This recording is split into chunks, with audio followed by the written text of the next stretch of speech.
Welcome to Cartoonist Kayfabe. My name is Jim Rugg, I'm Ed Piscor.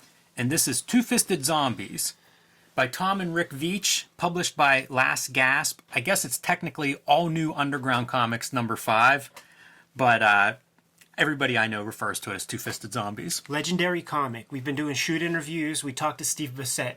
We talked to Tim Truman. Both of those guys cited Two-Fisted Zombies as being an inspiration to their way of thinking when it came to comics.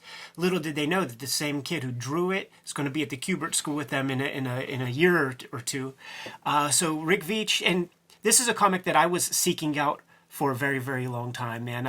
Because I would hear about it in the interviews with guys like Bissette and Tim Truman. Found it at St. Mark's Comics when we went to Mocha. Wow, in I remember 2004. that, yes. Cover price, man, and it blew my mind because I never even knew what the cover looked like.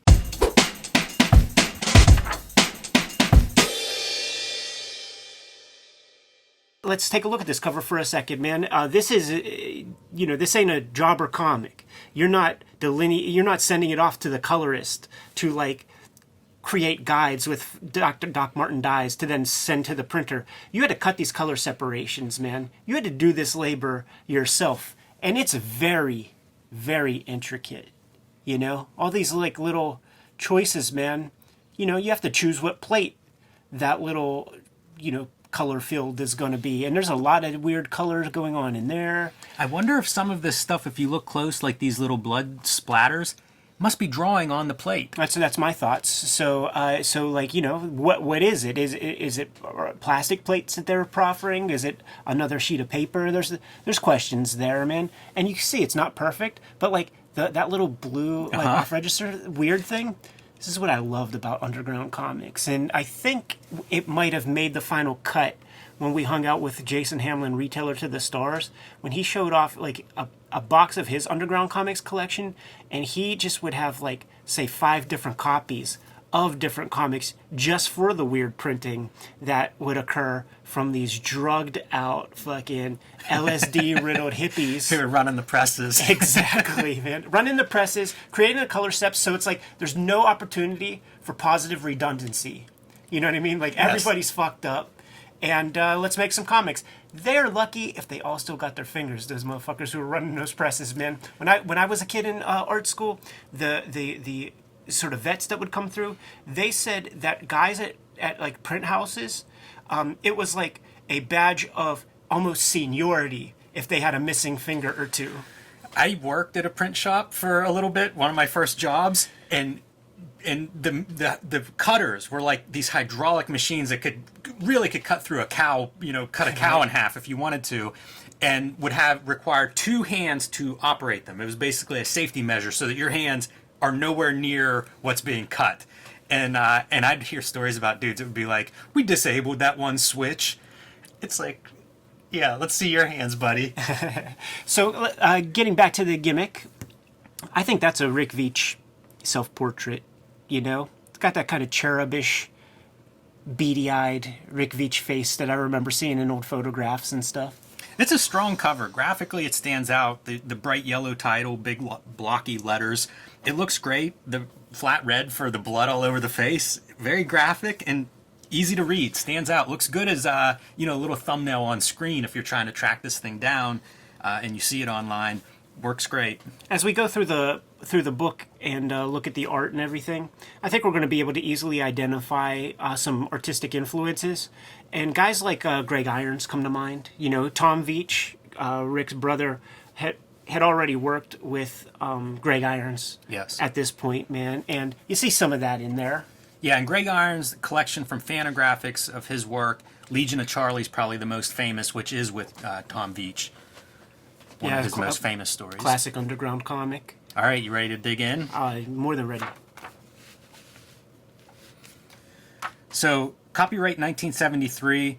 This is amazing because it really is legitimately an underground comic. Yeah. Very few people have that on their resume. Guys who come from self-publishing or fandom and go on to Marvel and DC and everything that Rick has gone on to do. Not very many of them have a legit underground comic under their belts. You see that certified union product?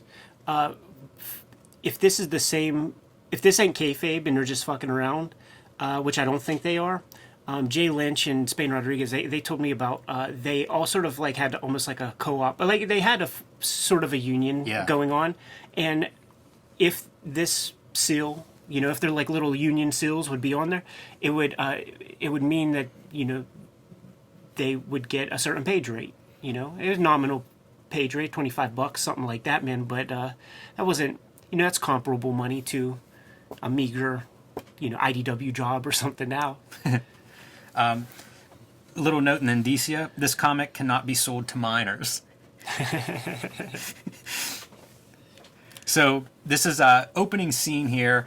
A couple of these guys are going through a storm, and we're seeing lightning coming up, lighting the scene, kind of on and off, almost like a light switch. Pretty inventive cartooning right off the bat. Great sound effects and screen tones, visible from the very get-go. This is so advanced to me for someone's early comics. It's fun, man, because when you're a kid and you ponder over like what are those gray dots, when you discover the tool that makes that, you got to show it off when you get the chance, man, and you have a chance to like make a comic, man. And Rick Veitch is a big proponent. In a lot of interviews, he's always said that you can't judge the work until it's in print. And one of the things he meant by that was you got to see how the shit reduces down when you're drawing 11 by 17. So I see this right here as an experiment in that, because he knows which screen this M was. So it's now reduced. You could see how it works printed there. And is this something that you can use in the future in your toolkit when you're doing future comics? Furthermore, this is glossy stock. You got it here. Let's try it here somewhere on, the porous, toothy. Dot gain, as they say. Yeah, newsprint. And with then the ink just bleeding out all around it. which he uses probably here and doesn't work as well. Right. You got to discover these things, man. Like we sort of take that kind of shit for granted now because printing has advanced a whole lot. So this story that we're going to get into is kind of odd and going to be hard to follow, and we'll point out what we can story-wise. But one thing I will point out right away, we get to the end of this opening spread, and we see the axe setup. So it's a thunderstorm at night with two guys and an axe. Great setup. You got to say, too, man, there's a little Richard Corbin in there, in the Play-Doh figures. That's how I heard Corbin's characters described, man, little Play-Doh guys. And here comes an unsuspecting guy wandering down the street, minding his own business, having a cigarette, approaching the corner where these guys are hiding behind with the axe. Great lighting, because it draws all your attention, even in the gutter. He breaks the gutter just to show us the axe. Yeah, Veitch did the inking with rapidograph, and it looks like two. Yes. He had a thin one and he had a thicker one. And then, of course, you have, like, your shitty watercolor brush that you get at the hardware store or whatever, man, and those little sets. What a panel. One, it has the directional device of everything's going right to this guy, but also the axe. It's the moment of freeze right before the axe is about to take his head off. And it's also, it's wet, and that's a droopy fedora. Get his eyeball staring at his impending death. Good detail. 9-panel grid here. They take the guy down and basically kill him. Just brutally. Takes more than one hit to kill the guy. That has a Ghastly Graham Ingalls vibration to me. And that's a kind of Kirby head. And also demented. Very demented, yeah. Lettering is Spain Rodriguez-ish. And so what they're doing here is trying to make a slave, quote unquote, and then we get the bigger lettering here of like, how do you make a slave out of a dead man? Dahmer tried to do the same thing with his guys. It is called Two-Fisted Zombies. Let's not forget the title. Yeah. Death's World, a world of terror. So here we are. Like, now we're getting into the meat of the story. In a lot of ways, that opener, it's not even an act one. It's really kind of the teaser before the credits, before we really get into this world. And now we see it with the sun up, and we get a good look at what this place looks like. Tell me if we projected these creatives to a more modern day of, say, even 15 years ago. Tell me the guy who draws this comic wouldn't be friends with, like, CF and some of the picture box dudes. Like, this would be a picture box comic. It would be. It's remarkable how stylized and accomplished this is for such an early work. And, stuff that stands out, super 70s Kirby-esque character design. You pointed out this guy, great metal texture, but also just great post-apocalyptic style design. And for 1973, that's pretty good. It's not ripping off every straight to VHS movie that I grew up watching. This is a decade before that era. Yeah, he's an architect as well, man. Look at these spiky structures. Yeah, it's a rough future. With little Vietnam thatched roof hut things going on. Almost definitely on purpose for the time period. Yeah. And there's a pit of bodies here where they dump these bodies that, I don't know, I guess turn into their zombie slaves. Dude, I swear that Frank Miller must have this comic, because there's a scene in 300. Yes, there is. That's like this, man. Very similar. And man, you mentioned Frank Miller.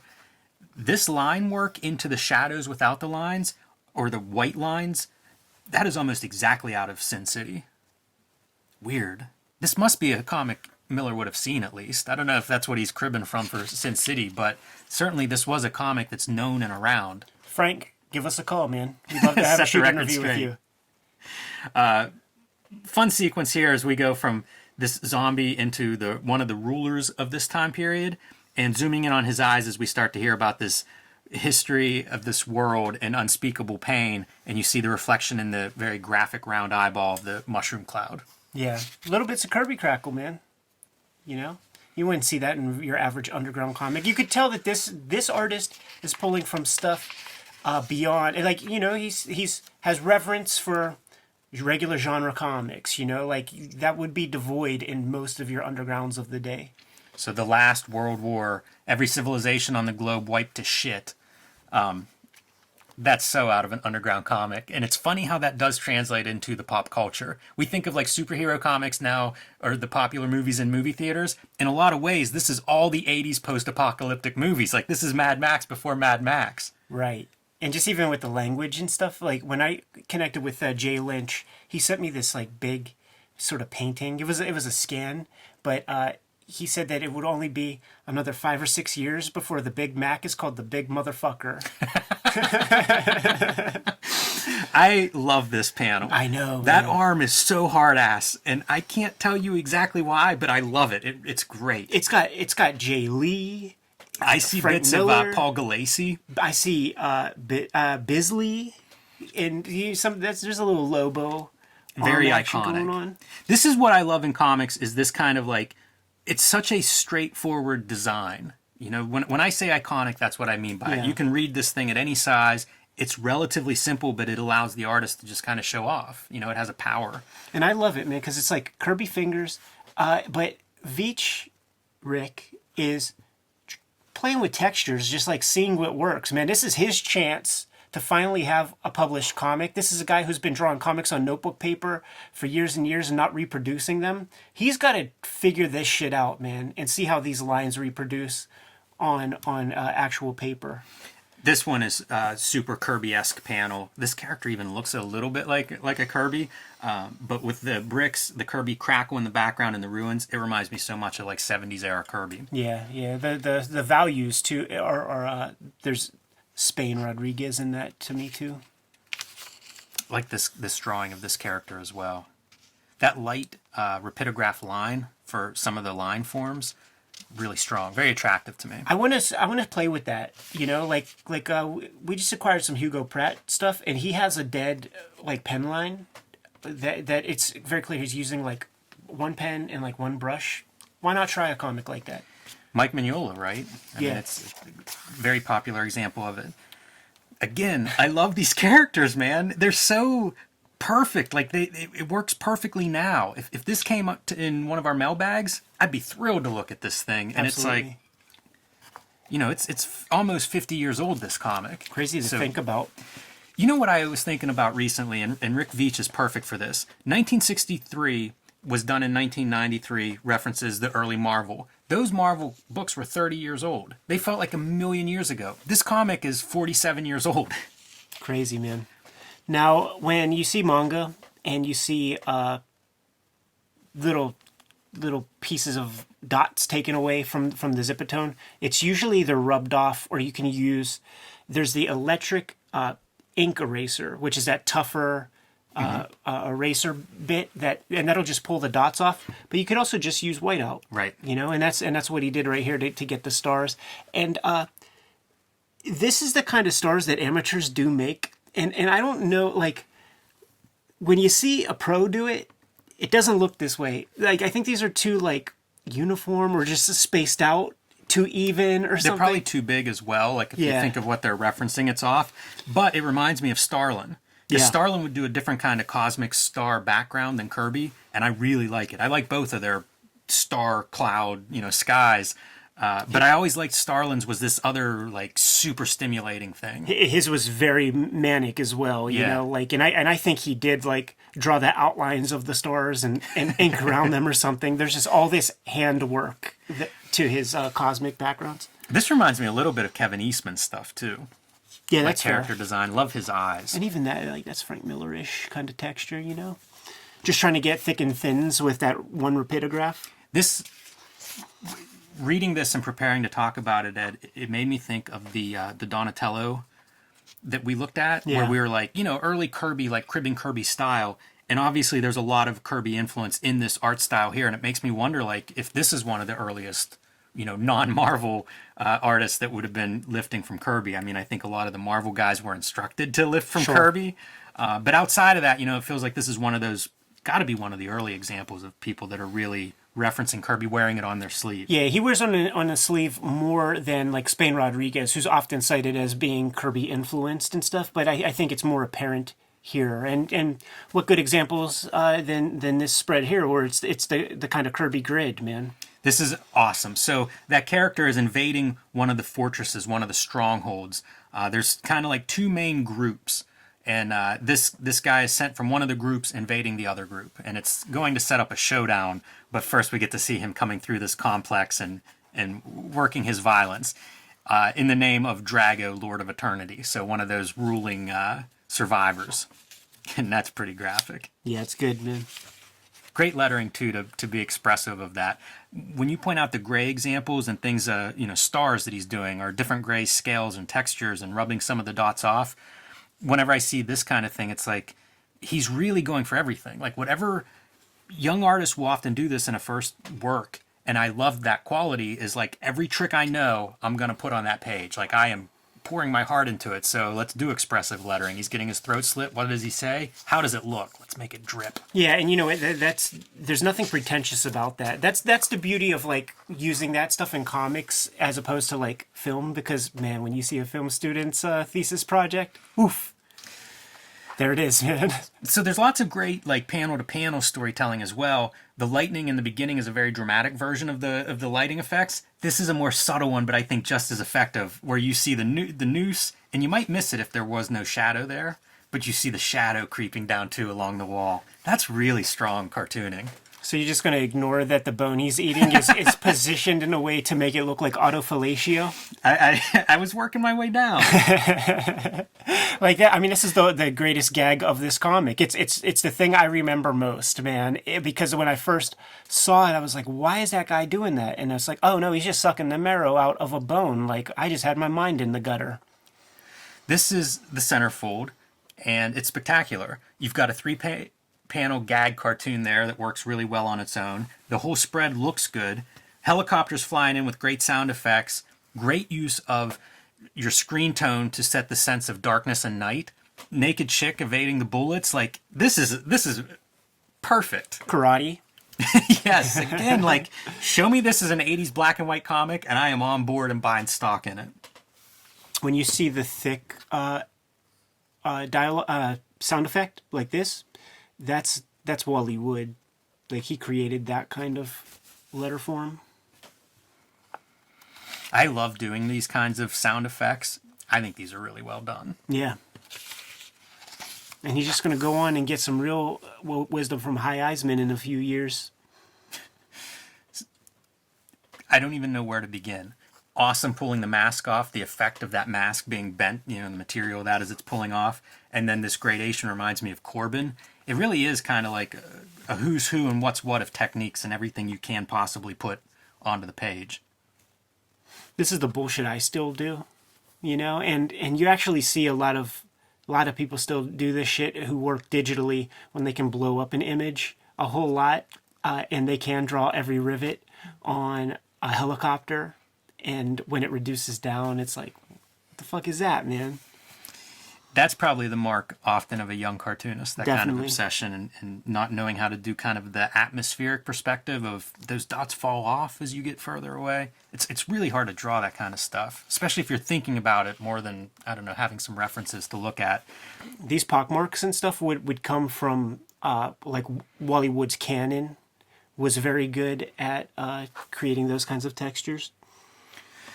So Phlogiston is the other ruling class guy, and that is who thwarted this assassin that came from Drago, and now he's setting up basically a showdown. Let Drago know that, one, he missed, and two, let's fight to the death. It's such a ridiculous setup, so straightforward in a lot of ways. And you mentioned Wally Wood.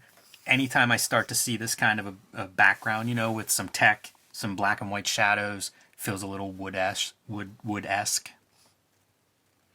So he accepts the challenge Drago does, and I'll confess, keeping Drago and Phlogiston clear in my mind, very hard to do. Not a lot of characterization for these two guys. I'm not sure one is good and one is bad. It's just two opposing forces.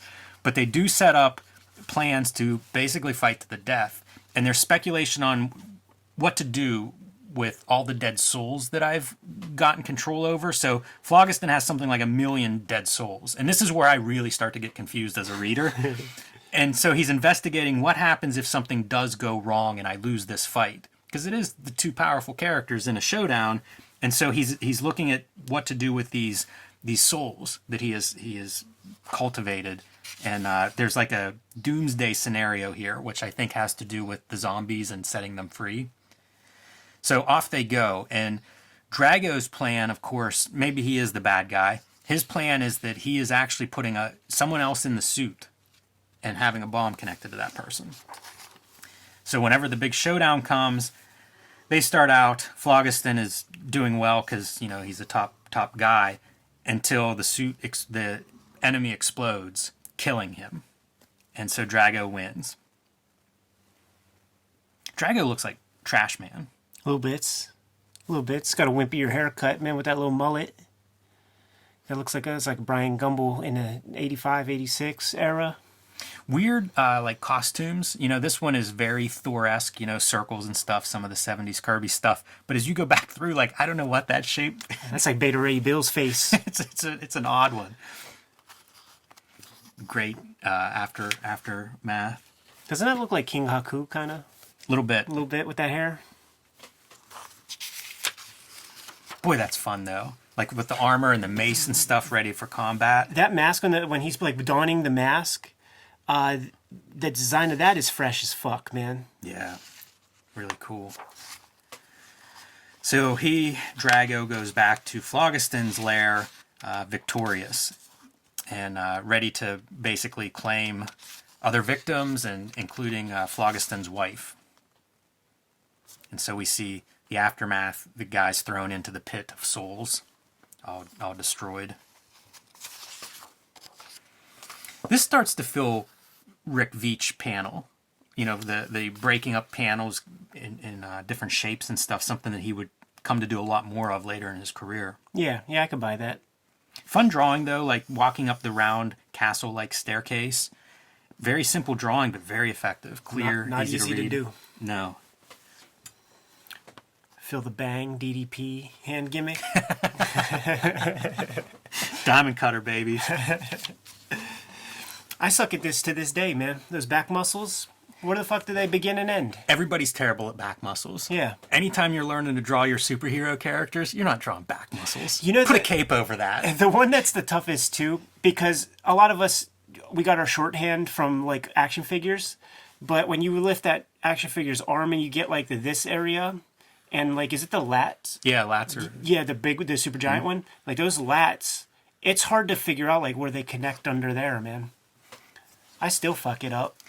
It is impossible. They're just not defined the way front muscles are defined. Exactly. There's man. bone and stuff, shoulder blades and things get... Exactly. So the skin is a sheet laying on top of all this amorphous shit that you now have to draw. It is such a great face, the aftermath of that bomb. So he comes back. This is Phlogiston coming back as a zombie after that bomb goes off and kills him in his face. And now he's back from the dead and looking just... Again, character design, that's a pretty fun design. Pretty horrendous. A little bit like Ass Face in Preacher. Yeah, I was going to say horse face for sure, man. A definite sphincter mouth. Yeah, there's a gaping hole. This feels undergroundy and a little bit Spain Rodriguez-like. Yeah, for sure, man. Like, you almost can't help but think of Spain when you have the repeated machine gun sound effect. It's almost like he owns that. Yeah, especially with the big, heavy outline. Yeah. I like this lettering. It's just a little bit of a variation of a wavy line, but there's vengeance in the land of the dead, so these are the zombies coming to take their pound of flesh. These guys could all be action figures, man. Yeah. This shit right here. Yeah, the masks are really good. Good visuals. That's the thing, too. Like, when you're drawing this stuff, it doesn't have to work in real life. It just has to work on the page. That's all. Like, that mask would be nothing great in real life. On the page, it looks amazing. Yeah. And another one of the big Kirby-esque, like, this feels like a very Kirby flourish. Put that hand right in the middle of the page.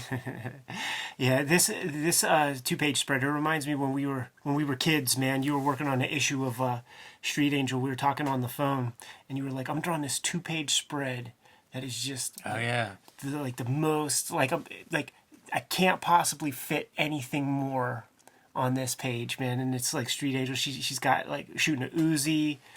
This is after she cuts a dude's wrists off or something. Like the next page after that. Man, you remember Street Angel better than I do.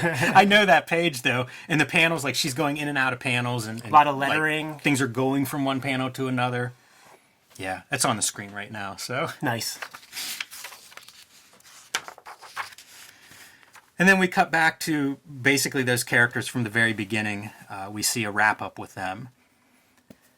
Bookended sequence, man. Wrap it up in a bun. RVTV. The end and the beginning. There it is, man. It's a perpetual motion comic. The cycle. The story never stops. Just like that movie Primer. And I guess at this point, they're the zombies, right? I didn't take much away from this comic at all, Jimmy. The story is a struggle, but I think a lot of underground comics are. And that's another definitely ghastly Graham Ingles face. But this is Tom Veitch art. Not bad. Not bad. I think I would read a Tom Veitch illustrated comic. But here's the thing, man. This is why we showed this comic off, and we sort of talk about it a little bit in our Rick Veitch shoot interview. The bibliography of cartoonists you like, it's good to see the earliest works, man. Especially if you like them a lot, because it just gives you a little bit more reinforcement that your shit will grow, your work will grow. I'm not cutting promos on this. I'm just saying that it's clearly more raw than Maximortal or something, you know? Yeah, for sure. Although, man, the time period you show up into your first class of cartoonists with this tucked into your back pocket, pretty impressive. Definitely. And it is cool to see it all these years later. Like we said, 47 years old. It still does look great. It's a far cry from Max Immortal, but pretty impressive. Yep. Coming out of the gate, man, taking advantage of that opportunity. And that's what it is what you want to see. You want to see the young cartoonist that's hungry and they get an opportunity. Ron Turner tells you he'll publish your book. Man, you go to work. Yeah. I mean, that's a cool thing about some of the like the mailbag episodes we get, and we have cool, fresh artwork from cartoonists that we've never seen before come across our desk, and you just know there's a percentage of these motherfuckers that are going to grow on and grow and maybe even shape the medium a little bit. But we have our own comics to work on, Jimmy. Indeed. So, Kayfabers, like, follow, and subscribe to the YouTube channel. We're on the race to 20,000 subscribers, and we're trying to get there quick, man, so make it happen. You can subscribe to the Cartoonist Kayfabe e-newsletter at the link below this video. You can find Cartoonist Kayfabe merchandise and t-shirts at the links below this video. Jim, looking at this comic, it inspires me to draw some gore, man. Give them their marching orders, dude. Read more comics with an X.